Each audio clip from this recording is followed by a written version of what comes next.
Tonight, going to the polls. Election Commission issues notice calling for nominations for mini polls in 93 local government bodies. A vibrant economic centre, Bear Lake Intervention Project Plan launched. Our target is to clear the entire surrounding and the lake and development it as an attractive public space by the end of 2018. Abysmal defeat. Sri Lanka suffers heaviest test defeat as India thrashes the Lions for a 1-0 lead in the 3-match series. A historic visit. Pope Francis arrived in Yangon, Myanmar on a delicate 4-day visit as the first Pope to visit the country. Also making international headlines, beauty galore. Miss Universe pageant worked off in Las Vegas, USA. Miss Sri Lanka among the top 20.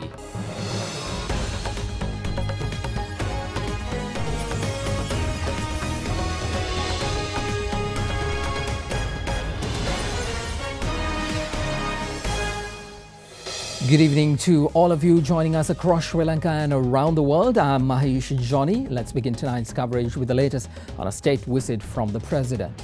President Maithripala Sirisena left for the Republic of Korea today, commencing a 3-day state visit on the invitation of Korean President Moon Jae-in. He is scheduled to arrive at the Incheon International Airport in Seoul tomorrow morning. The visit takes place in conjunction with the 40th anniversary of the establishment of diplomatic relations between Sri Lanka and South Korea. President Maithripala Sirisena is scheduled to meet with South Korean President Moon Jae-in at his official residence, the Blue House, where they are expected to discuss matters of mutual interest. During the visit, agreements of economic cooperation, economic development cooperation, fund and cultural cooperation, as well as memorandum of understanding on investment cooperation and the employment permit system are to be signed between the two governments. President Sirisena is also scheduled to attend a business forum and discuss potential investment with 4 major Korean business associations.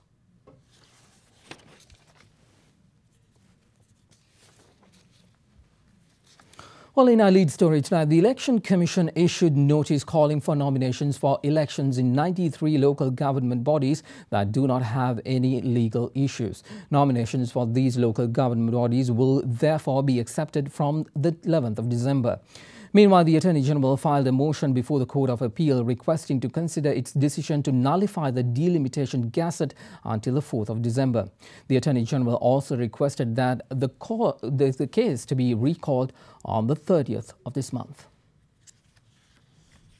District returning officers attached to 93 local government bodies issued notices today calling for nominations for the election. Nominations for these local government bodies will be accepted on the 11th of December after 14 days from today. Elections will be held in 3 local government bodies in the Colombo district and 6 local government bodies in the Gampaha district. In the Kalutara district, elections will be held in 5 local government bodies, while in the Kandy district, polls will be called in 2 local government bodies. In Mathale district, elections will be held in 1 local government body and 2 in the Nuwara district. Meanwhile, 5 local government bodies in the Galle district are included for election. Election will be held in 4 local government bodies, each in Mathura and Hambantota districts. Only 1 local government body from the Jaffna district will see the election, while 4 local government bodies from the Batticaloa district are included in the list. From the Trincomalee district, elections will be held in 7 local government bodies. 12 local government bodies from the Ampara district will see the upcoming election being held.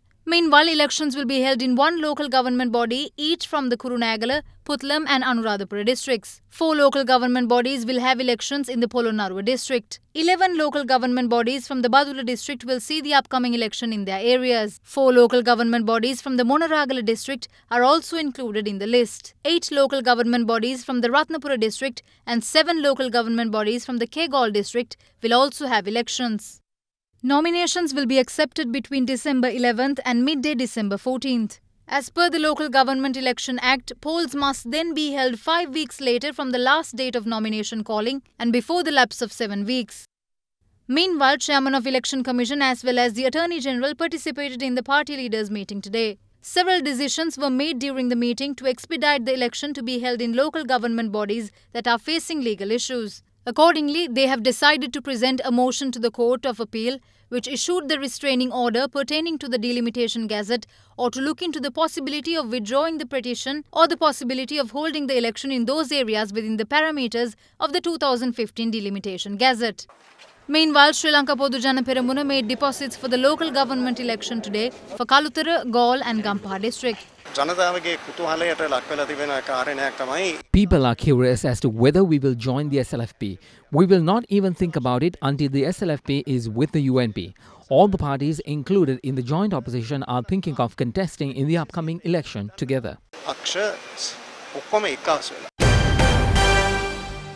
Meanwhile, many politicians expressed their views regarding the much discussed topic of elections.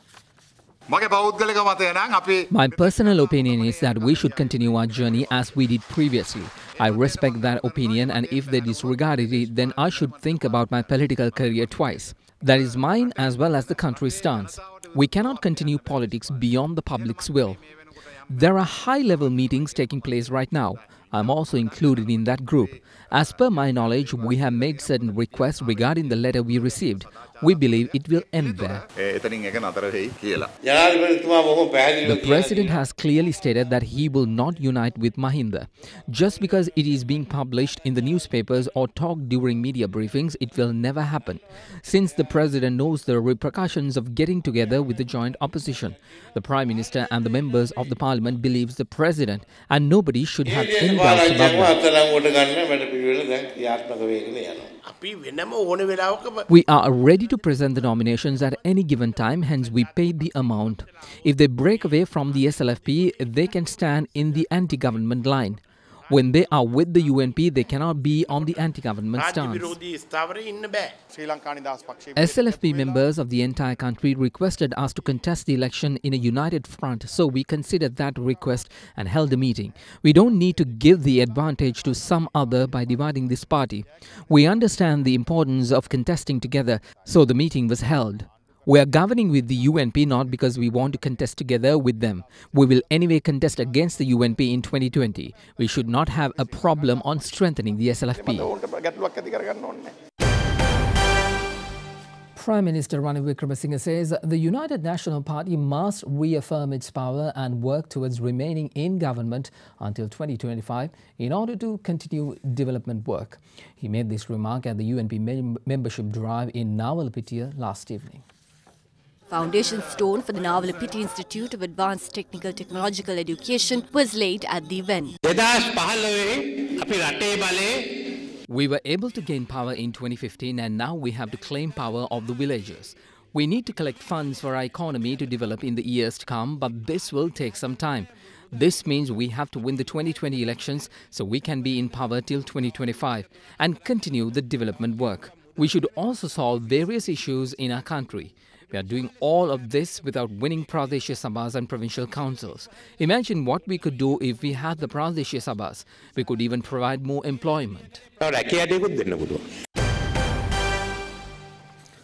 Minister of Provincial Councils and Local Government Faisal Mustafa says there is no flaw in the delimitation gazette over which petitions have been filed at the Court of Appeal. He made the assertion during the parliamentary debate today.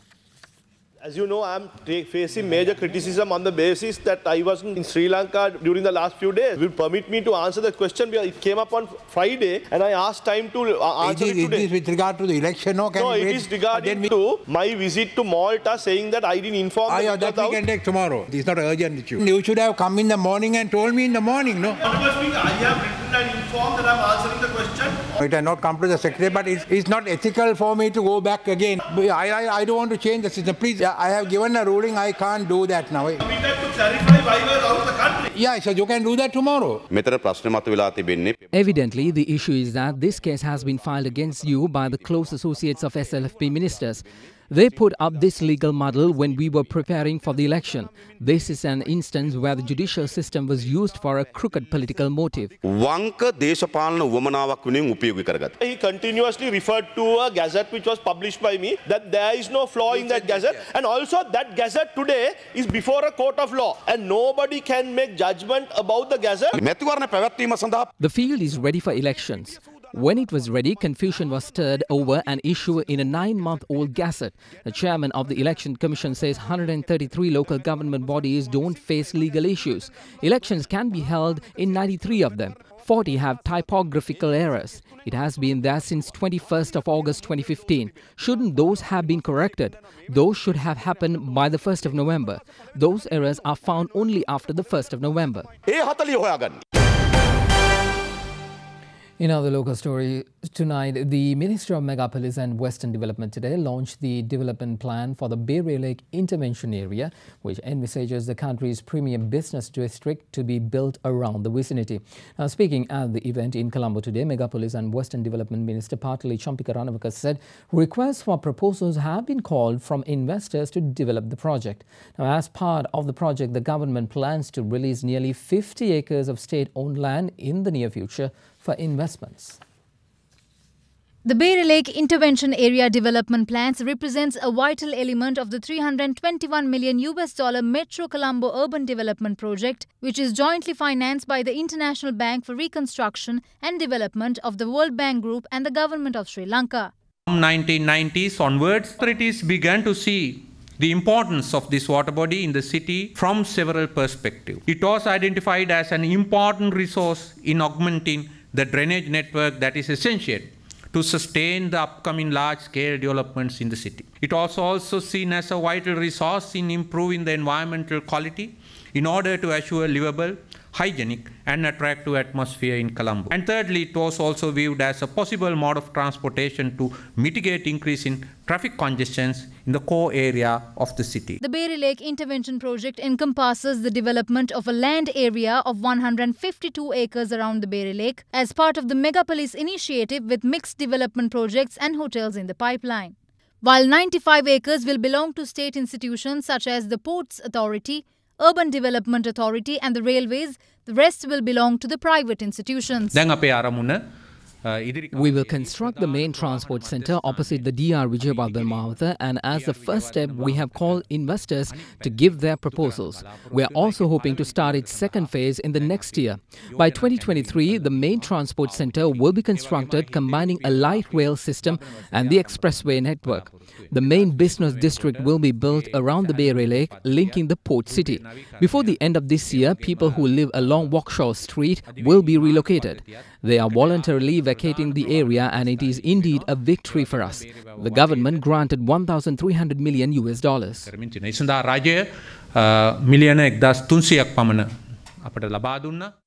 The development plan is receiving technical assistance from 3 overseas companies widely known for city planning and development: Singapore Corporation Enterprise, the Centre Livable Cities and Temasek Foundation. Last year, we opened up nearly 1.2 kilometer stretch along the bank of the lake to public and completed a workway at a cost of rupees 200 million. This year, another section of nearly 1 kilometer is made into public open space with necessary facilities. This year, we have managed to secure 1.3 billion to relocate nearly 900 families living in the underserved settlement in the area, thereby providing them good quality houses. Our target is to clear the entire surrounding and the lake and development it as an attractive public space by the end of 2018. In the meantime, we will also provide the land developed in the area for major business development with large economic impact potential. Former President Mahinda Rajapaksa says that they will not join alliance with the SLFP until they sever ties with the United National Party. He made these remarks responding to questions raised by journalists following the opening ceremony of an art exhibition in Colombo today.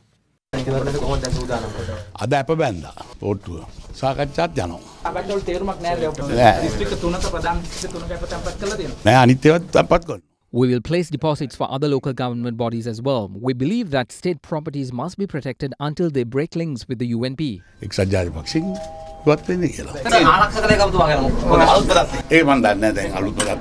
Former President also expressed views on the art exhibition that depicted portraits on massacres in Sri Lanka during the colonial era. These are the war crimes. A commission must be established to look into these murders. We should ask the UN to look into war crimes that have happened in the past as well.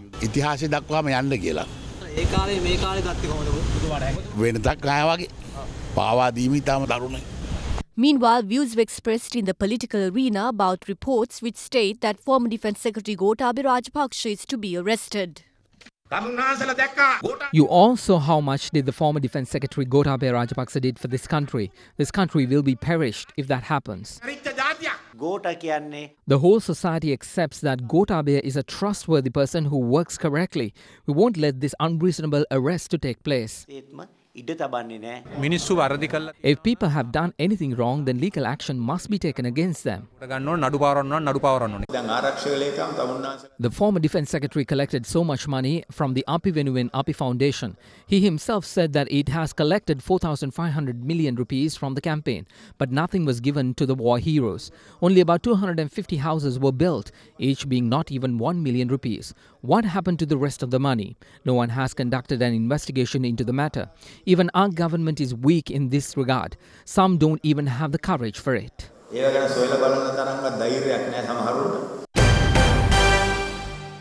Well, let's now take a look at other stories making news across Sri Lanka.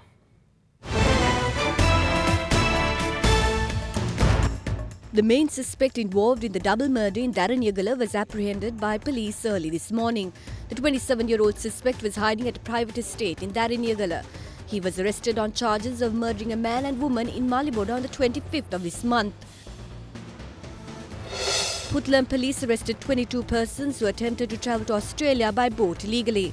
The group of individuals who were taken into custody in Tiladiya, Puttalam will be presented before the Puttalam Divisional Court. Residents from the Kandikattiyodowa village in Viyaluwa are severely inconvenienced owing to the lack of a proper road to carry out day-to-day activities. Villagers currently use a makeshift bridge which is in a dilapidated state. All the residents have forwarded their complaint to relevant authorities. No action has been taken with this regard.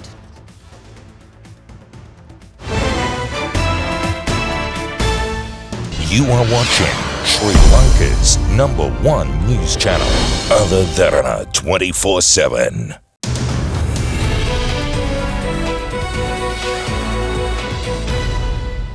Welcome back everyone, on to business news now. Sri Lanka's trade deficit further expanded during September to $656 million, although the external sector continued to be driven by a double-digit growth in exports, surpassing the $1 billion mark for the third consecutive month. Now, according to the central bank, export earnings saw an year-on-year increase of $113 million in September, while expenditure on imports increased to $159 million compared with the corresponding month of last year.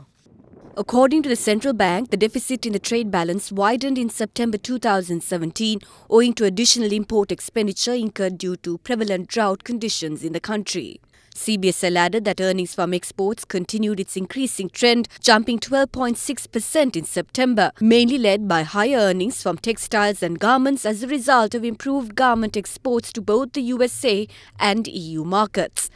Earnings from seafood exports also increased considerably, with 153% year-on-year growth in exports to the EU market. The USA, the UK, India, Italy and Germany were the leading markets for merchandise exports of Sri Lanka in September 2017, accounting for about 51% of total exports. Meanwhile, expenditure on imports amounted to $1.6 billion, an increase of 10.5% in September due to high expenditure on fuel and rice despite a decline in expenditure on consumer goods, which saw a $45.9 million decrease compared to September 2016. India, China, Singapore accounting for 58% of total imports. The tourism sector recorded a decline in comparison to September 2016 owing to the drop in number of tourist arrivals during the month. Cumulative export earnings increased 8.2% to $8.4 billion during the first 9 months of the year, while import expenditure surged 9.7% to $15.3 billion. Thereby, the trade deficit expanded further to $6.8 billion. Meanwhile, workers' remittances continued to have a negative impact, dropping 16.7% to just $481 billion in September due to slower growth in economic activities and adverse geopolitical conditions prevailing in the Middle East. In terms of exchange rate, the Sri Lankan rupee recorded a modest depreciation of 2.5% against the US dollar during the year up to the 24th of November 2017. Furthermore, reflecting cross-currency movements, the rupee also depreciated against other major currencies during this period. Let's take you straight to the stock market now. Shares ended marginally higher today in dull trade, recovering from a near two-month closing low hit in the previous session. The Colombo Stock Index ended 0.05% firmer at 6,417.15, edging up from its lowest close since 26th of September. The index fell 1.1% last week, but it's still up 3% in the year so far. Now here is R.M. Sivanandan from the Colombo Stock Exchange with a full report. The turnover was 342.72 million rupees with 16.6 million shares changing hands in 2,864 trades. The market capitalization at the end of the day was 2,925.08 billion rupees. Today there were two crossings and the crossing turnover was 183.39 million rupees. Today's foreign purchases was 217.45 million rupees and the foreign sales was 174.55 million rupees.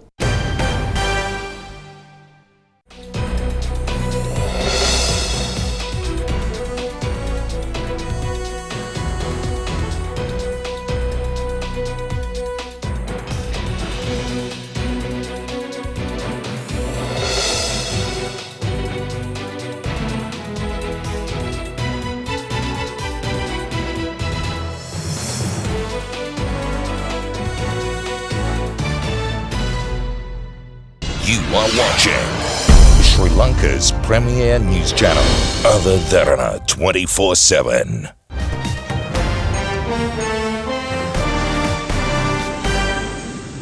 Let's move on to international news now. Pope Francis arrived in Yangon today, the start of a delicate four-day visit for the world's most prominent Christian to majority Buddhist Myanmar. The Southeast Asian nation has faced global condemnation over its treatment of Rohingya Muslims, with the United States accusing it of ethnic cleansing. The Pope will also visit Bangladesh, where more than 620,000 Rohingya have fled to escape what Amnesty International has dubbed crimes against humanity by the Myanmar security forces. The Myanmar army has denied the accusations of murder, rape, torture and forcible displacement. Only about 700,000 of Myanmar's 51 million people are Roman Catholic. Thousands of them have travelled by train and bus to Yangon, the country's main city, to catch a glimpse of the Pope.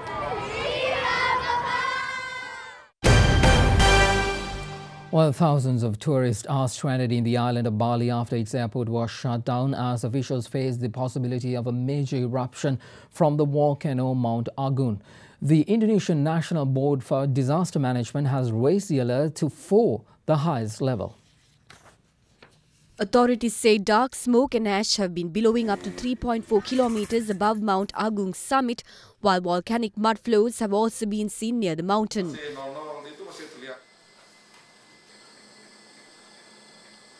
Residents within a radius of 10 kilometers from the volcano were ordered to evacuate immediately. The Bali airport, the third busiest airport in Indonesia, was closed for 24 hours, disrupting 445 flights and affecting about 59,000 travellers.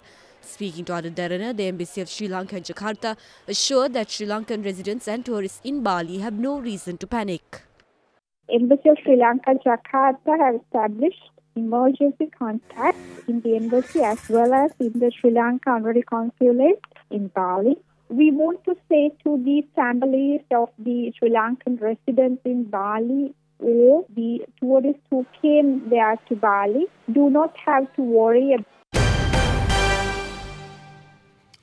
Well, Kensington Palace announced today that Britain's Prince Harry and American actress Meghan Markle are engaged and will marry in early 2018. The couple, who have been dating since the summer of 2016, secretly got engaged earlier this month. The Prince, fifth in line to the throne, and Meghan Markle will live at Nottingham Cottage at Kensington Palace, London, after the marriage. Meanwhile, Buckingham Palace spokesman said that the Queen and the Duke of Edinburgh were delighted for the couple and wished them every happiness. Prince William and Catherine, Duchess of Cambridge, felicitated the couple's union.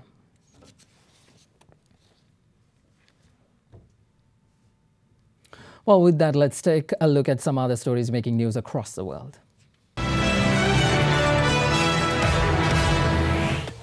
Airstrikes by Russian jets have killed at least 53 civilians, including 21 children, in a village held by the so-called Islamic State extremist group in eastern Syria. The village is in Deir al-Zur, one of the last provinces where Islamic State still holds territory.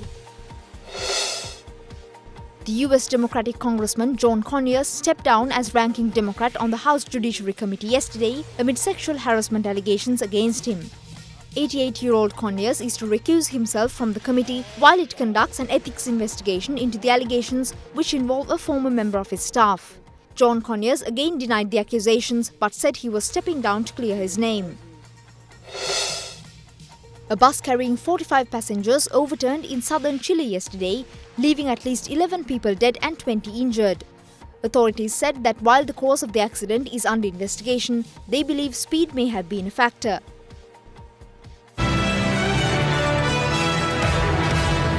You are watching Sri Lanka's trusted news brand, Other Derana 24/7.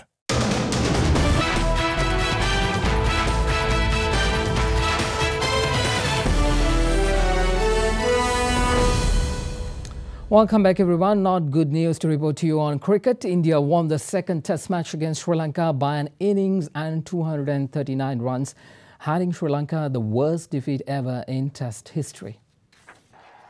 India handed in an abysmal defeat to Sri Lanka in their first innings by scoring 610, which consisted some electrifying performances. Sri Lanka was accordingly handed a victory target of 405. Sri Lanka resumed their innings from an overnight score of 21 for 1. Sri Lanka, however, could not even pass the 200 mark as they were restricted for 166. Skipper Chandimal was the only batsman who scored a half-century for the country. International Association of Athletics Federation decided to continue Russia's ban on competing in international track and field events as top Russian officials continue to deny operating a state-sponsored doping system. Russian leaders' refusal to admit that a state-sponsored doping program has been key to the decision taken by the world's athletics governing body to not lift the ban, which was instigated in November 2015 after the McLaren report discovered widespread doping in Russia. Unless there is an acknowledgement of what happened before, there can be no assurance that it will not happen again. Therefore, the task force recommended to the IAAF Council that RUSAF not be reinstated at this time. The Council accepted unanimously that recommendation, and the task force is very grateful to the IAAF Council and its president for the support that we have received in our deliberations. Russia lost its top ranking in the 2014 Winter Olympics, the most expensive in history, when it was stripped of 2 more gold medals and 1 silver in the doping scandal that's engulfed the Russian athletes. The extension of the ban comes just before a crucial meeting of the International Olympic Committee scheduled to be held on early December to decide whether Russia can compete at the 2018 Winter Olympics in Pyeongchang, South Korea.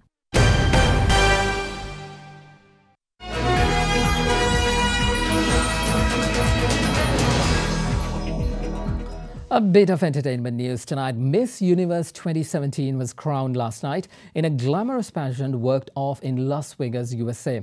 Now, Miss South Africa Demile Nell Peters walked away with the title. However, Miss Sri Lanka was not overlooked as she clinched a spot within the top 20.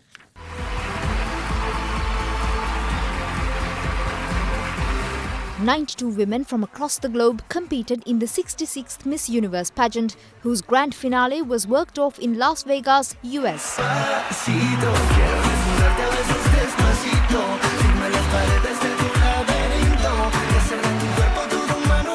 Following several preliminary interviews and pageants, the list was narrowed down to 16 contestants.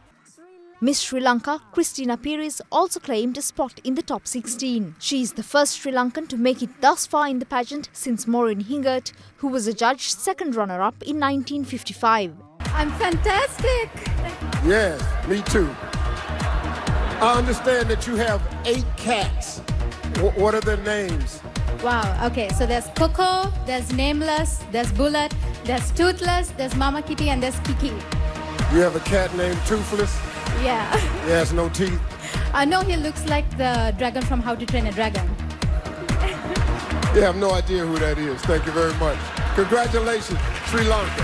Further down the line, the top 5 contestants were from South Africa, Venezuela, Thailand, Jamaica and Colombia. They faced a question and answer session where Miss South Africa in particular was able to impress. Okay. Women make up 49% of the global workforce. What do you believe is the most important issue facing women in the workplace today and why? In some places, women get paid 75% of what men earn for doing the same job, working the same hours, and I do not believe that that is right. I think we should have equal work for equal pay for women all over the world. Thank you. Miss Jamaica, Davina Bennett, was the second runner-up, and Miss Colombia, Laura Gonzalez, was the first runner-up. Later on, Miss South Africa, Demi Lainel Peters, a 22-year-old self-defense coach, clinched the much-coveted title of Miss Universe 2017.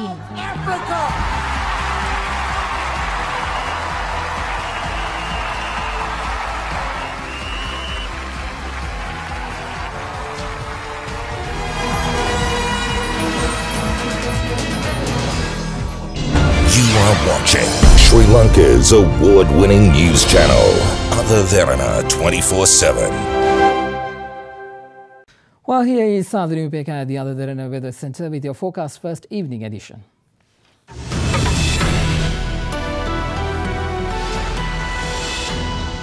Good evening and welcome to the Weather Centre. This is your forecast first for the next 24 hours. Now tomorrow's temperatures will average at around 27 degrees Celsius in coastal areas, hitting a high of 29 degrees in the northwest. Cooler temperatures in the low 20s will prevail in the central hills. Widespread showers can be expected across the country during the course of the day, particularly along the western and southern coasts. That's it from the Weather Centre tonight. Up next is your city-by-city forecast.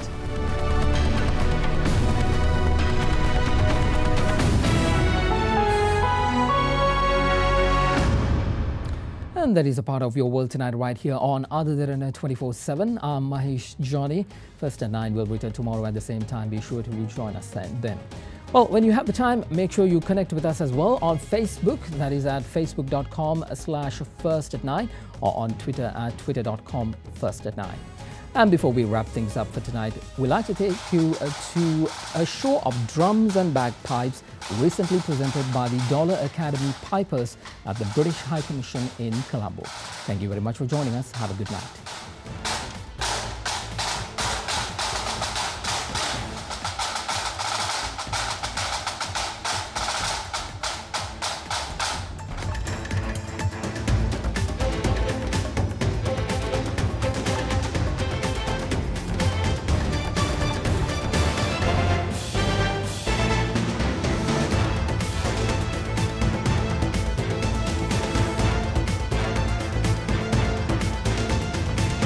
Bringing you the news and information 24 hours a day.